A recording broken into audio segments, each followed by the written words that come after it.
people just assume that you build a building, you put in a bunch of equipment, and the blinky lights show up, and it just happens. There are so many dependencies when deploying any of these things. The most obvious one is you are waiting for power to be delivered to your space, and what you're waiting on is the supply chain of those. But the same is true not just for, let's say, the UPS gear or the cabinets, but the components that go into building those very UPSs and cabinets and transformers and the cooling gear and all that. That's before you even get to the supply chain associated with the compute workloads and all that.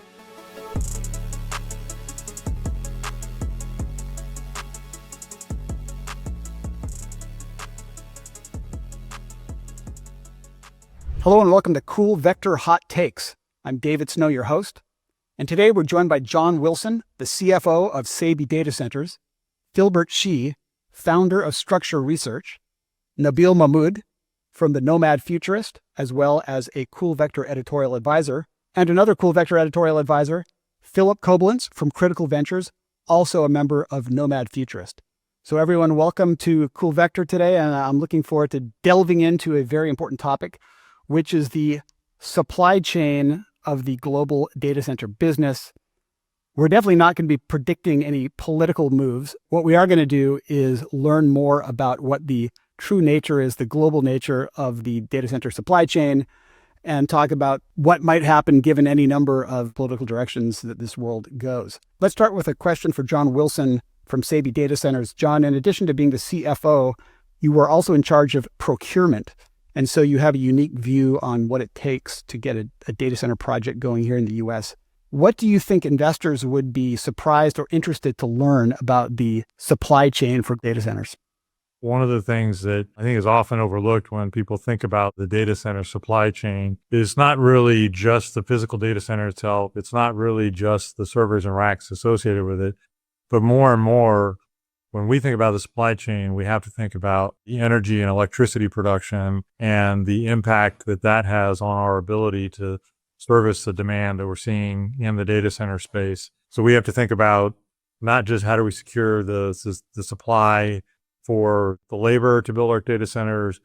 Not only do we have to think about servers and the racks that our customers are going to bring into our data centers, but at the very front end of that, we have to do more and more work with the utilities to think about their supply of electricity into our data centers and the supply chain that they're navigating to bring in, transformers and other electrical equipment to be able to deliver that power to us. And becomes incredibly complex when you think about all the different moving parts that we have to navigate.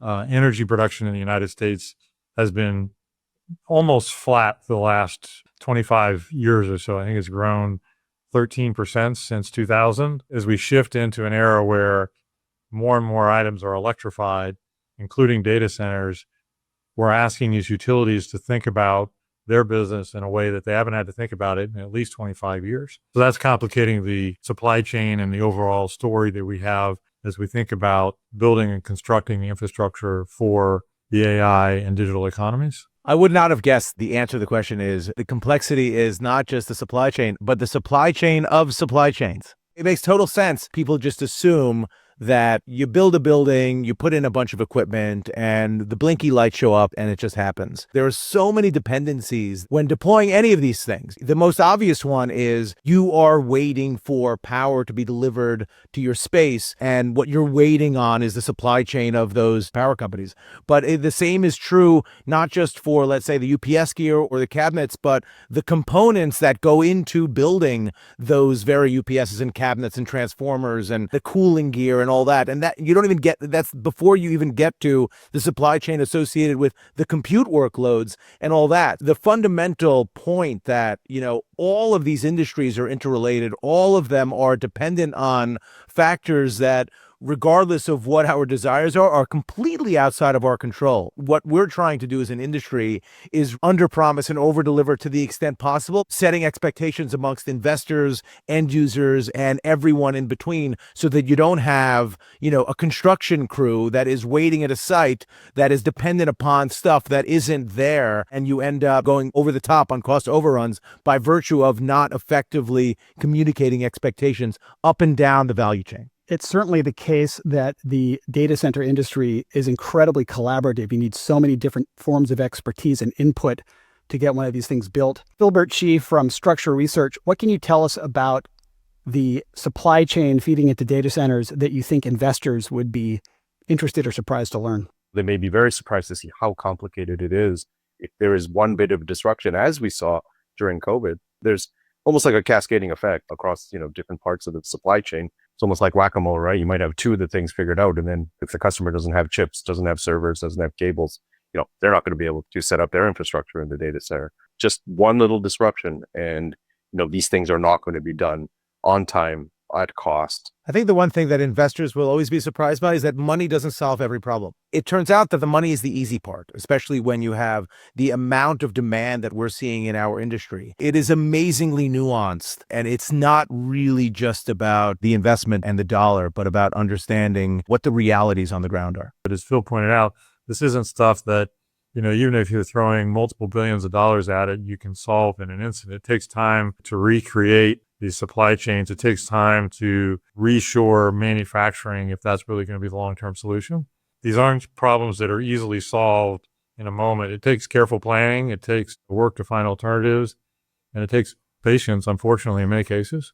The supply chain really is very much global in nature. It's very intertwined. Like one component misses, you can't stop the entire production. You can't really build a data center. So the challenge really is the lack of understanding of the complexity of product development. I mean, products might be designed or engineered in America, but they might be assembled in South Korea or China, and then parts might be coming out of some other parts of the world. What we're trying to accomplish is to demystify that process. It's a process that's going to take time. I was hoping that by COVID-19 or the end thereof, we would have actually learned the complexity of this process, but we are back to it again with the tariffs issue.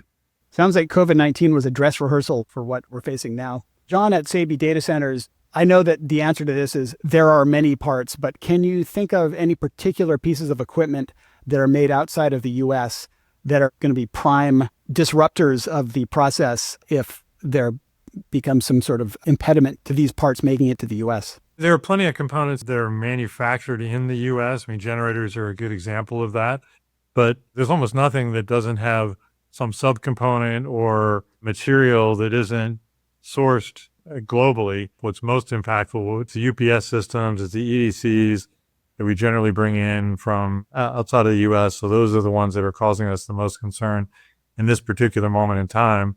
If I think up and down the supply chain, it's the transformers for the electrical supply. It's the GPUs and the CPUs for folks that are populating the servers in our data centers as well that I would put right at the top of that criticality list. Like, how much of these things can even be solved by finding your new suppliers? I imagine that every supplier has the same level of constraints. And maybe if you find an incumbent to the UPS market, maybe they don't have the backlog that usual suspects, the Vertivs and the Schneiders of the world have. But is there even a benefit to trying to work outside of the usual suspects from a procurement perspective? There are things that you can do around the edges to optimize that supply chain. It is very difficult to introduce new suppliers into the space.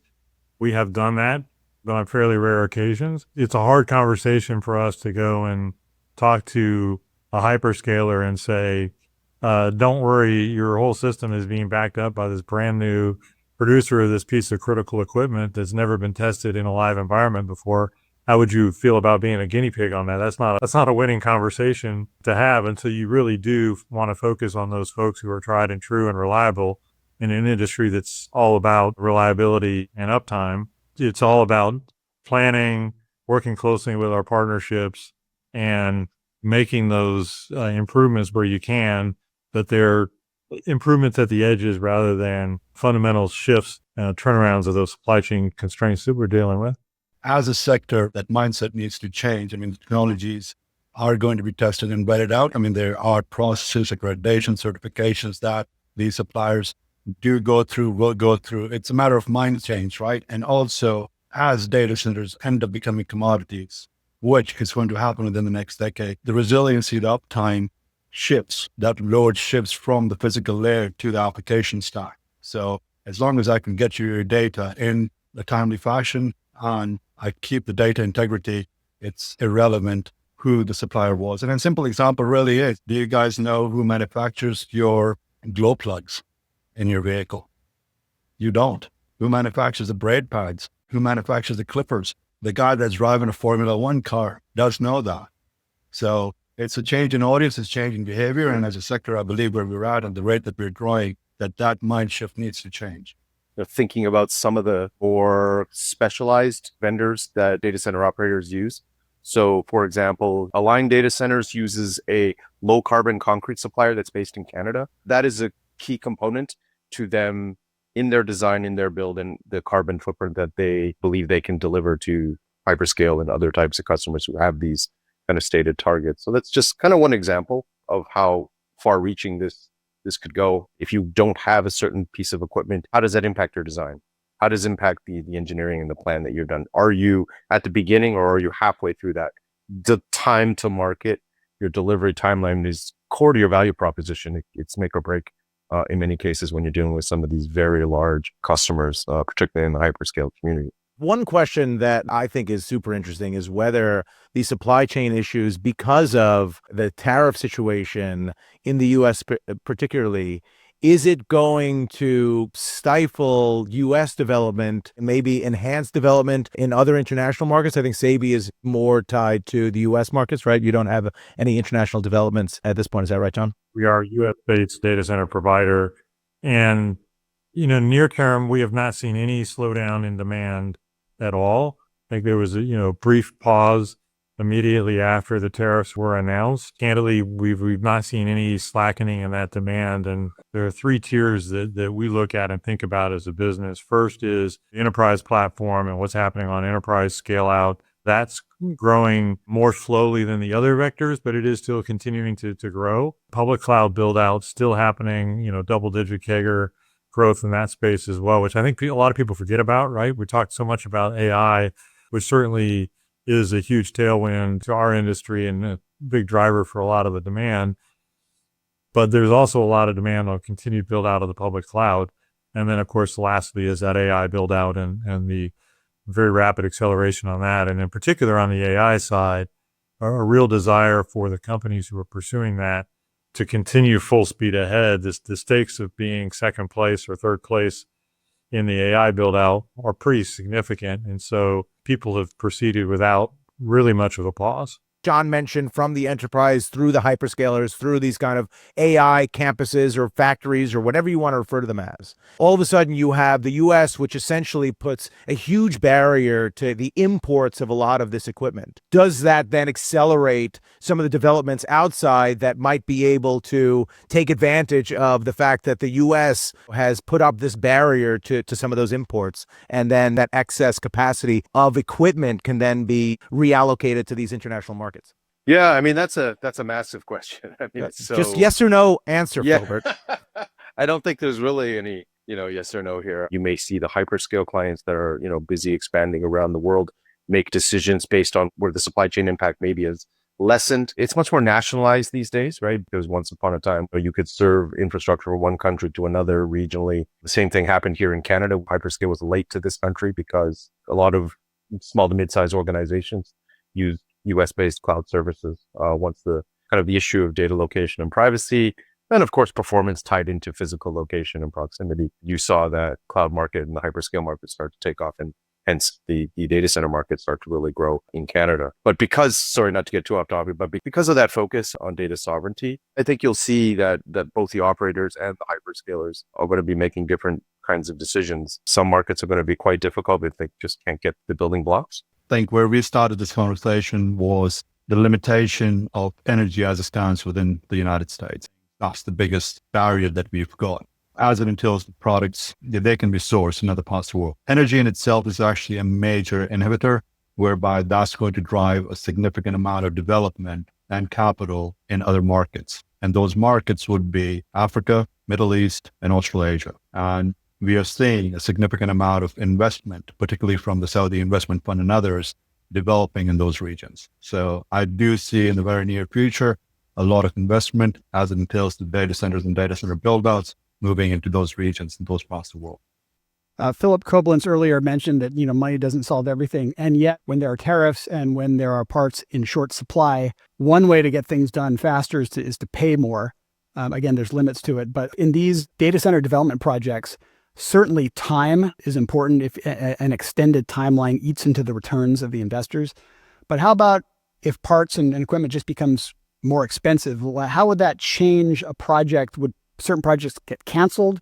Would you just have to call up the customer and say, this is going to cost more? Building a bespoke data center on behalf of a net lease user, like a hyperscaler, where they are the primary user, where a lot of the margin, as it were, is wrapped up in the design, being funded by a very kind of narrow definition of what that one user needs to achieve. So I imagine you'd work hand in hand with them versus, say, a multi-tenant data center site that's going to sell to a broad range of enterprises that can probably absorb cost increases based on longer term visibility into, what their margins are going forward. I have a couple of advantages that I think help us, not to make this too much of a commercial, but we do operate multi-tenant data centers. So that can help us kind of think about how we absorb some of those costs differently.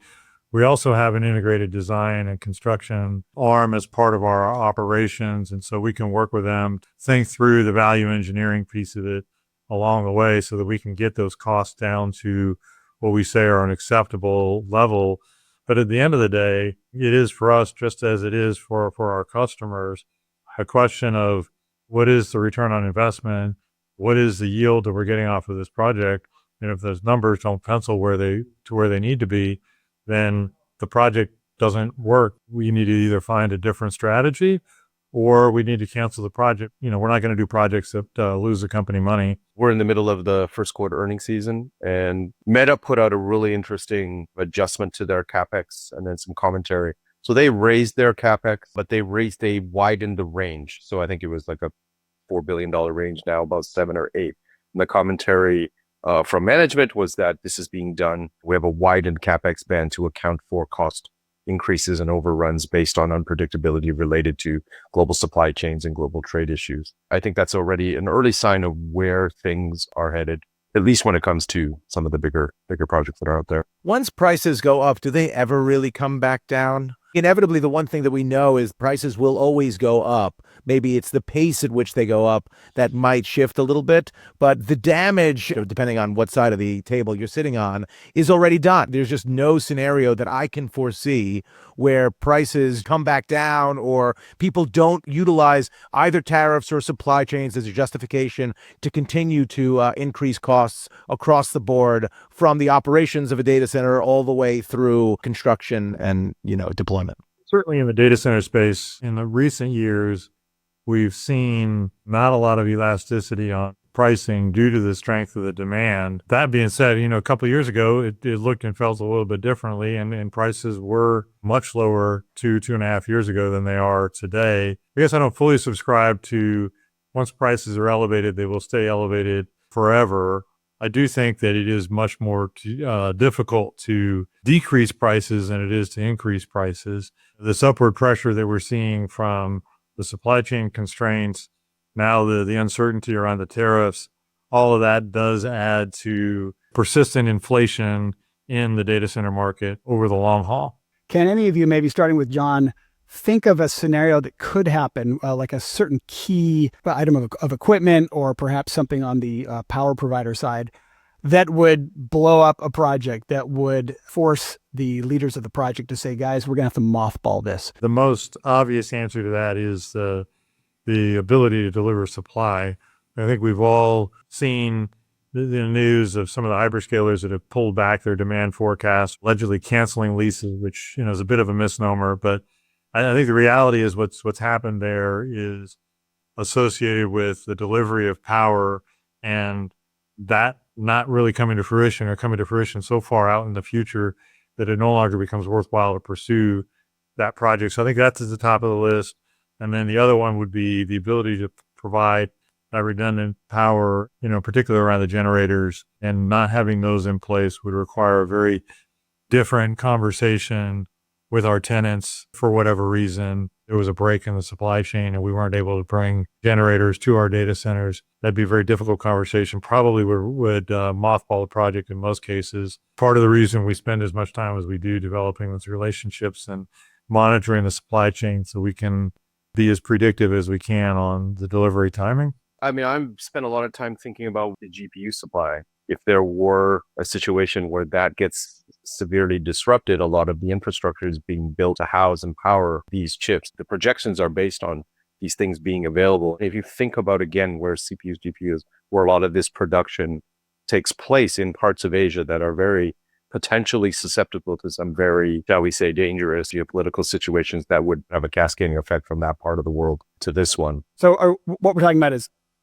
if China invades Taiwan, is that basically what we're talking about? Well, don't get with people on any idea. But even, yeah, let's assume that the costs skyrocket because of that. NVIDIA is, starting to move some of their production into the US. How long is that going to take for that to kind of get up and running? It takes, a decade to create a factory that is capable of, producing those kinds of chips. And that's without even understanding, the rare earth minerals and resources that are needed to create that stuff, which, you cannot create a factory in the US that will create that stuff. So if there's, less supply, what happens to the cost? And this is even before kind of any disastrous geopolitical situation. I mean, this could quickly kind of snowball to a situation that is not so great.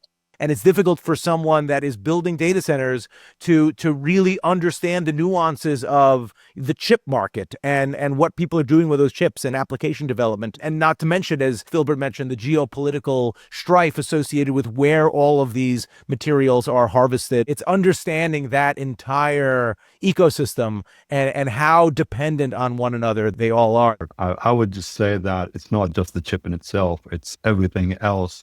I mean, there have been holdups with ECFast, there have been holdups with embedded DC adapters, right? Every single element is equally important. Positive note, the US is actually expanding its semicon and chip manufacturing. But then again, we're probably at least 5 to 7 years out before it's ready for mass production.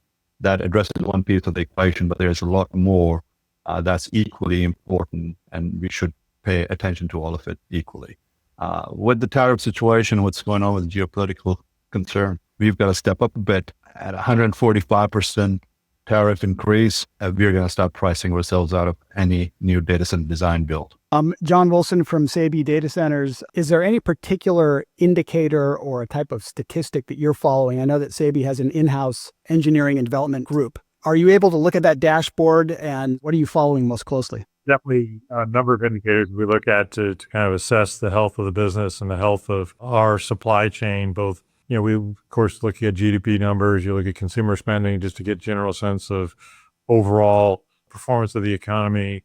We look at corporate earnings and what are companies announcing with regard to CapEx, and particularly cap related to data center spend.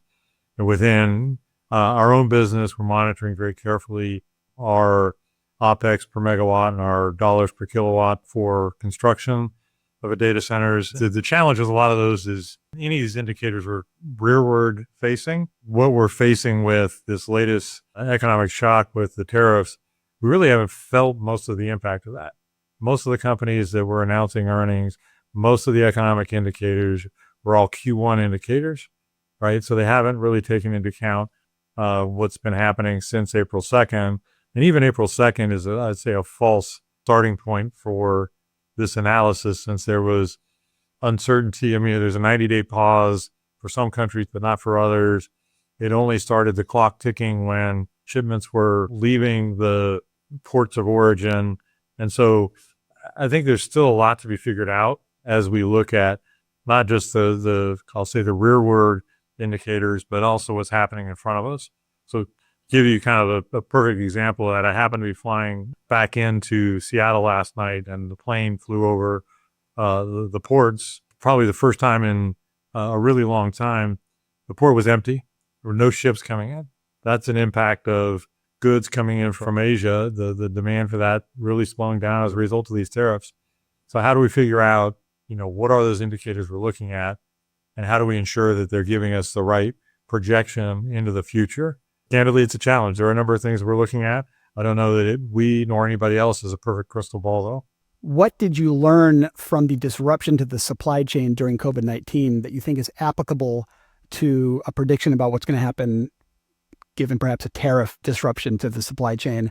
So COVID-19 was a great example. I think one of the things that we learned is that we need to build outside of the country. There are going to be a lot of build outs in other parts of the world, like we talked about earlier. One of the key lessons that I learned, and I think I'm a big advocate of, is the fact that we need to bring business, we need to bring opportunities, we need to bring manufacturing back into the United States. So semiconductors is a good example. And that applies to any other nation as well. It's not just that we are sitting in the United States. We need to source locally. We need to build locally. We need to engineer locally. So that's the biggest lesson learned. We need to take care of our household first before we worry about the rest of the world. And the data center industry has proven itself to be incredibly resilient. What COVID showed us is that, there is only increasing needs for digital infrastructure. So I don't think there's really a concern about overarching demand, certainly over the long term. Whether it gets consumed at the speed with which, the current AI hype cycle suggests it'll be consumed is almost irrelevant. It's not like the disruption of, say, the turn of the century in 2000 when, people were concerned about whether digital infrastructure, the internet was a fad or not. It's here to stay. Those companies that are able to be more flexible in terms of how they respond to shifts in both, workload needs, regional requirements, disruptions in the supply chain, whether it's related to, geopolitical strife or tariffs or COVID-19 or what have you, are the ones that win. The largest companies also tend to be the least nimble. With digital infrastructure, we still are at the stage where the companies are still run without a ton of bureaucracy in them. They're able to shift fairly quickly. What I learned is flexibility is key to being able to react to shifting dynamics, which is a lesson of COVID. Two things, right? One of the importance of having good fundamentals from a procurement perspective. And then the second is, I think it caused people to rethink about the risk management dynamic. And for a long time, sourcing components out of one or two countries because it was the lowest cost, and then that was a way to reduce cost risk into your system. All of a sudden, those aren't available. Having a more diverse supply chain, even if it's slightly more expensive, has long-term benefits and enables that agility and enables that flexibility to go and meet the demand where it is. If you look back at disruptive events, the challenge has always been on the supply side. If you look back at COVID, if you look back at the financial crisis, you look back even to the dot-com bust over 20 years ago, the sector, has always performed in a relatively counter-cyclical fashion. I've argued in a lot of our research that those three disruptive events were very immediately followed and conducive to the sector continuing to grow, counter-cyclical to what was happening in the rest of the sector. The reasons were different. COVID, the massive shift in kind of real life to online life, financial crisis kind of kicked off kind of cloud computing, value proposition and the efficiency of computing, taking that and delivering, a very valuable service and a more efficient way to compute. So, is that going to play out a fourth time in less than a quarter century? Maybe not. The focus, I think, is squarely going to be on can the supply chains, can the building of inventory at the pace and intensity of which it now must be done, can it kind of withstand kind of the headwinds that are coming from global economy, geopolitics.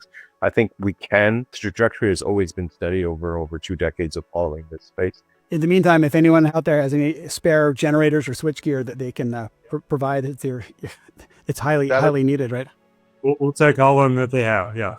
Well, great. Hey, thanks everybody for being part of a Cool Vector Hot Take, and I hope I can have you all back in the future.